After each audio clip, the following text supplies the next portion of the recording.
St. Mary's Hospital, Wednesday, May the 12th. Or is it still Tuesday, May the 11th? No.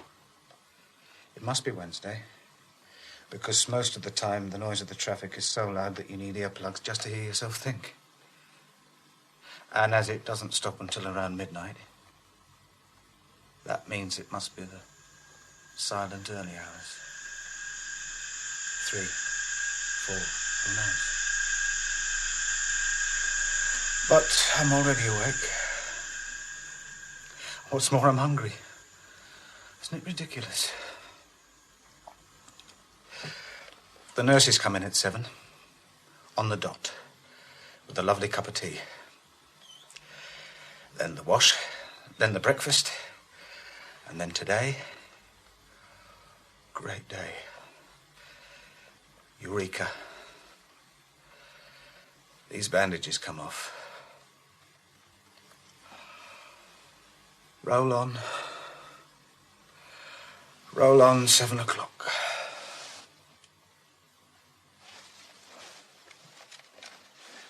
So, I'm taking the opportunity of this waiting time to reply to your cassette. Dear Walter, any thanks for your cassette? There we are.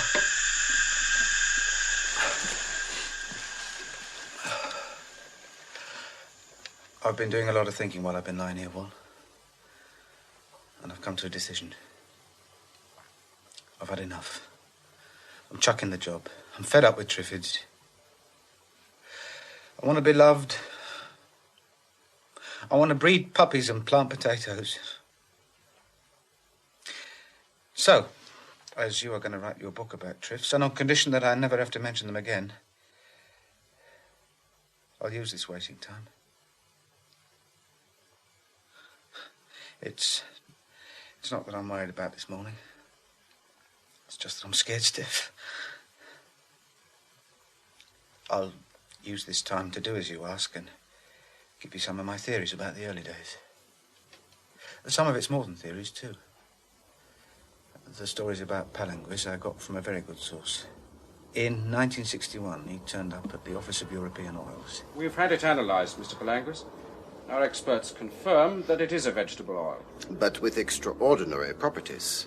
To be honest, I've never seen anything quite like it. You will be seeing a very great deal of it, Mr. Grant. It will, I think, come on the market in maybe 7 or 8 years' time. Possibly. You have experimented with it as an additive to petroleum? Oh, yes. There is an energy saving of more than 30%. Do you intend to market it yourself, Mr. Palangris? Would I be showing it to you if I did? Well, I suppose you have a proposition. Shall we come to it? The plant from which this oil is obtained is a completely new species. I might be able to provide you with the seeds of this plant. If you commence cultivation at once, you could begin production of the oil in 5 years' time, or it might be 6 for full yield. You would still be in advance of your competitors. On the other hand, I could always come to an arrangement with the competitors. I think you will find they are not approachable or suppressible. You mean they're behind the Iron Curtain?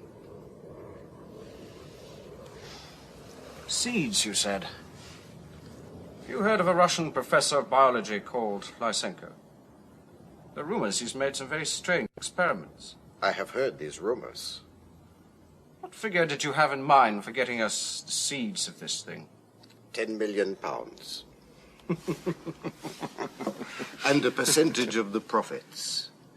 It is a very dangerous business, Mr. Grant. There are many people I must pay.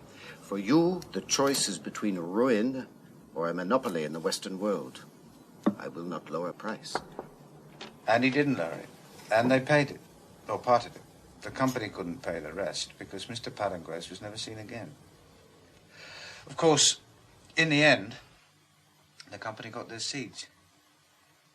But by the time they did, they weren't the only ones. What they...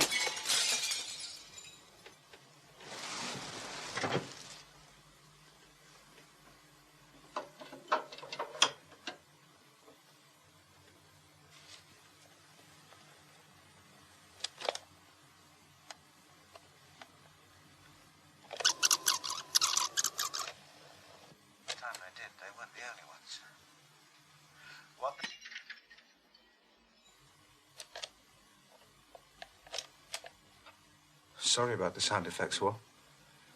I think somewhere in the night a window smashed. We'll be deafened with police sirens any minute. Meanwhile, I'm back to the Triffids. My first experience of them was when I still lived at home with Mum and Dad in Hold Your Eyes. It was a year or so after Palangues disappeared. Not that I'd ever heard of him then, of course. But we know from the Russian who got out later on that a plane had been landed and the seeds taken away. I always thought that Russian fighters got on his tail and shot him up somewhere out over the ocean. Those seeds are like vapor. If they got out of that height, they'd drift almost anywhere. Funny, isn't it, Dad?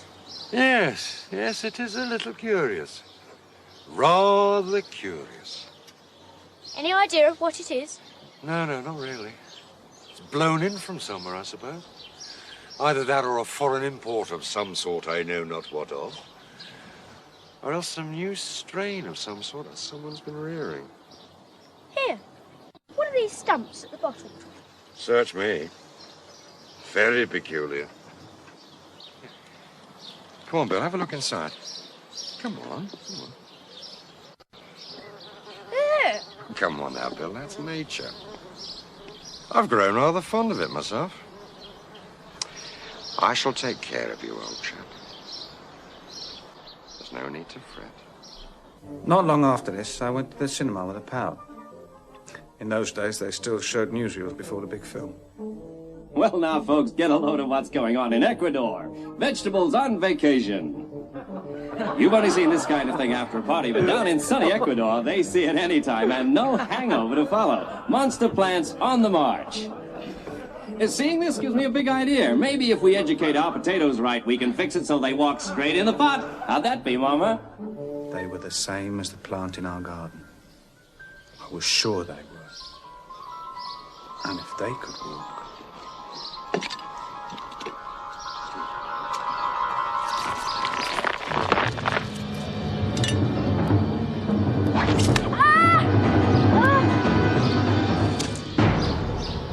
I was the first person in England to have been stung by a Triffid.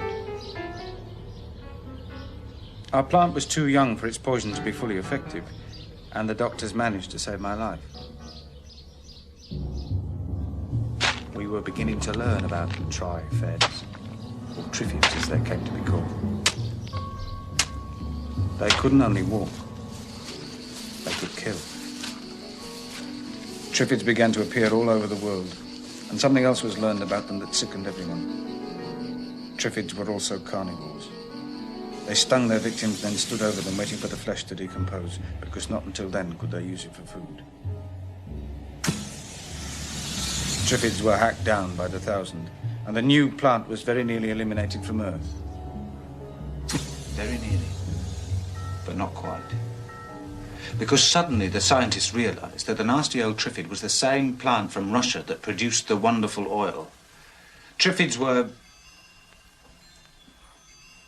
That meant that Triffids were very lovely and very big business.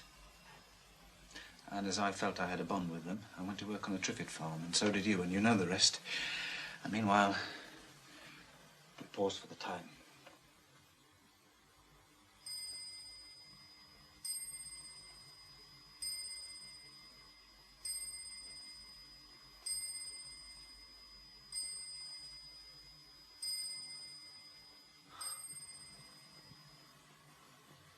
What the hell's going on?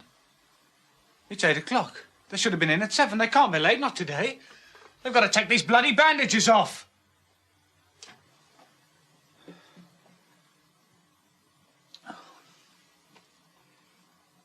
Sorry about that. You get like a kid when you're as helpless as this. There must be some emergency on, and there's no point in me getting into a paddy because there's nothing at all that I could... It's funny. Where's all the traffic got to? The worst thing about living in this blackness is that there's no certainty of knowing anything at all. And for all I know, there's 3 nurses and a doctor in this room all playing blind man's buff with me. Or they might have moved me somewhere else while I was asleep. I don't know. I've never seen this room.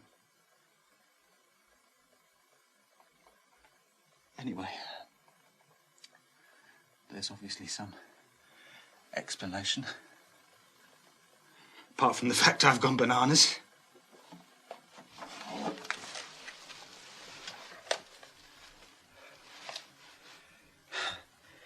It reminds me of that conversation we were having the other week. Do you remember when we were talking about Triffids? That evening we were working there. They can start tapping number 3 field tomorrow. Yep.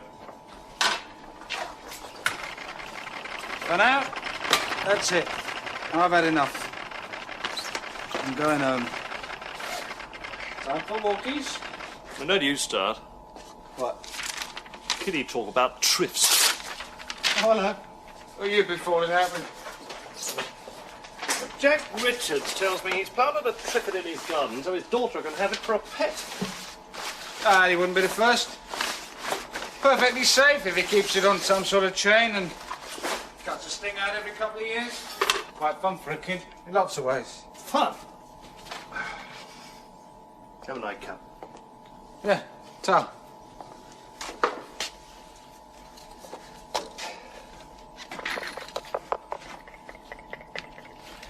We know very little about them, you know. For example, what do you think that is? When they rattle their sticks against their stem.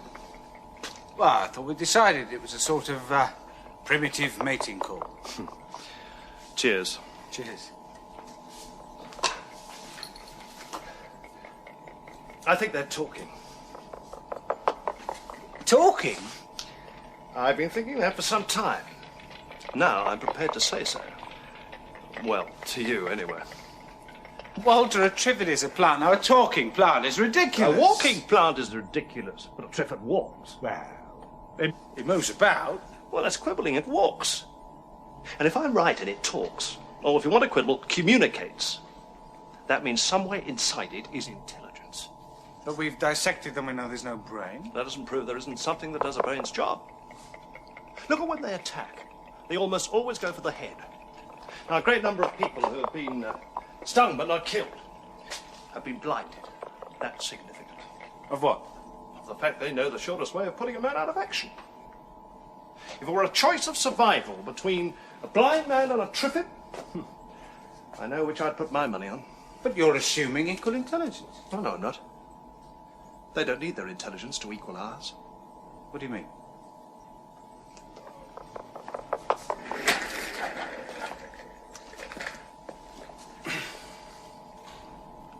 Look how complicated it is for us to feed ourselves. Even to just grow things and eat them raw. They live off the soil or from insects or bits of rotten meat.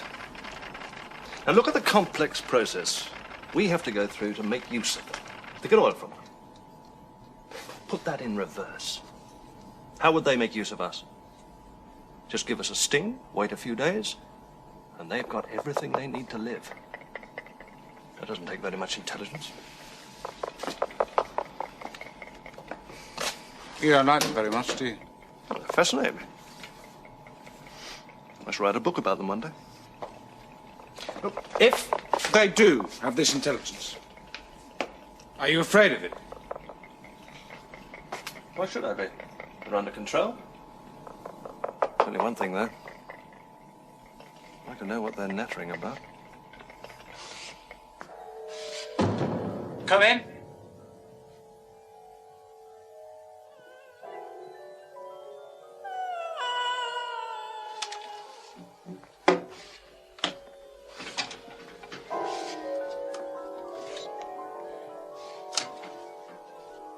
What's going on?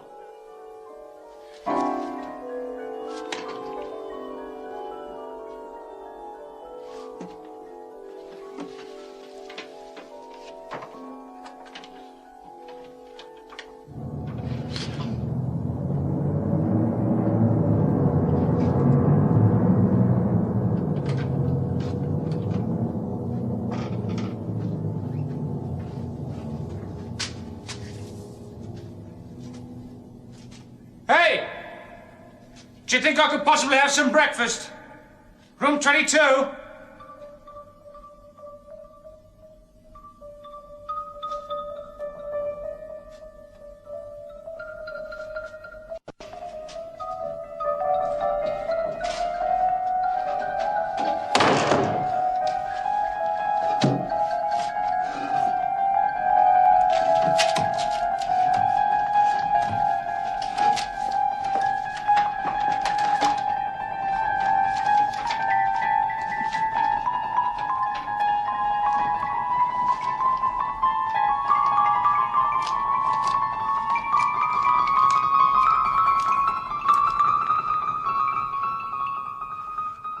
Mad.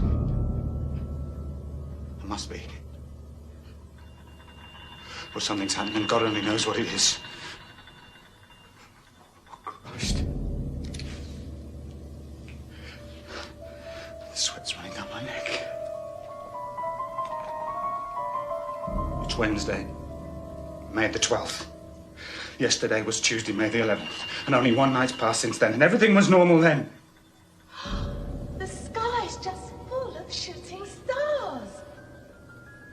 With last night? You saw it, I suppose. I must have been the only person that didn't see it. We've drawn back all the curtains in the ward so the patients can look out. What did the radio say it was? Comet what? Debris. It's amazing, Mr. Mason. Look, I think before we get the rest of this down my front, we better call it a day. Oh, I'm sorry. Have I been... No, it's all right. I'm only joking. It's just jealousy, missing all the fun. You sure you've had enough? Yes. Yes, thank you.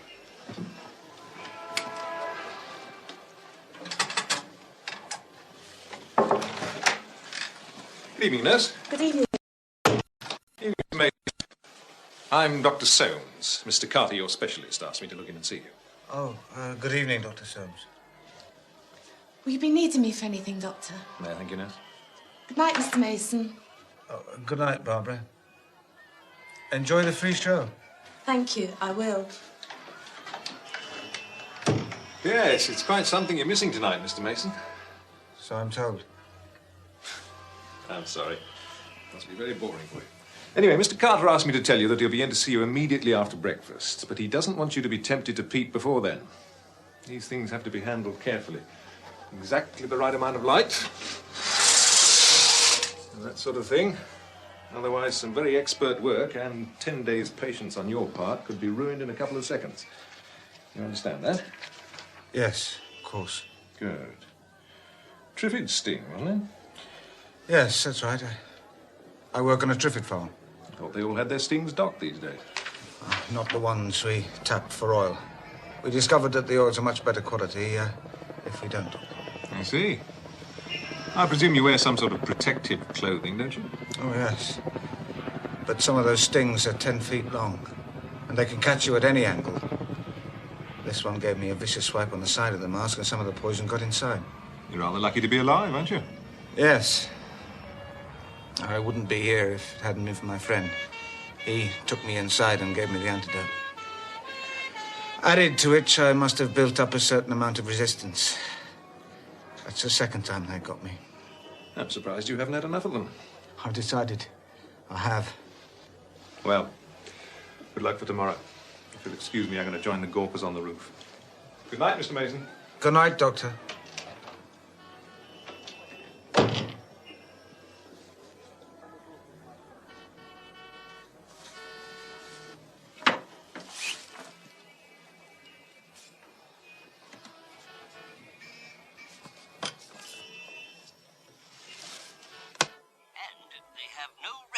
Such a brilliant display of astronomical pyrotechnics ever taking place before. There seems to have been no country in the world that has not been able to have a look at this unique phenomenon. As night has moved across the earth, the wonderful display has moved with it. And although the spectacle is just beginning to lose its strength, the streets and parks and rooftops of London are jammed with people excitedly watching one of the greatest free entertainments the world has ever seen.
Hello? Who's there? My name's Mason. Bill Mason. I'm in room 22. Mason! I'm Dr. Soames. Oh, yes, of course, Doctor. I should have recognised your voice. What's the matter? You can see? Well, nobody came to unbandage my eyes, so I did it myself. I don't think any harm's been done. I can see as well as ever. I must telephone at once. Where are we now? What do you mean? Where are we now? You've got eyes, damn it, use them. Can't you see I'm blind?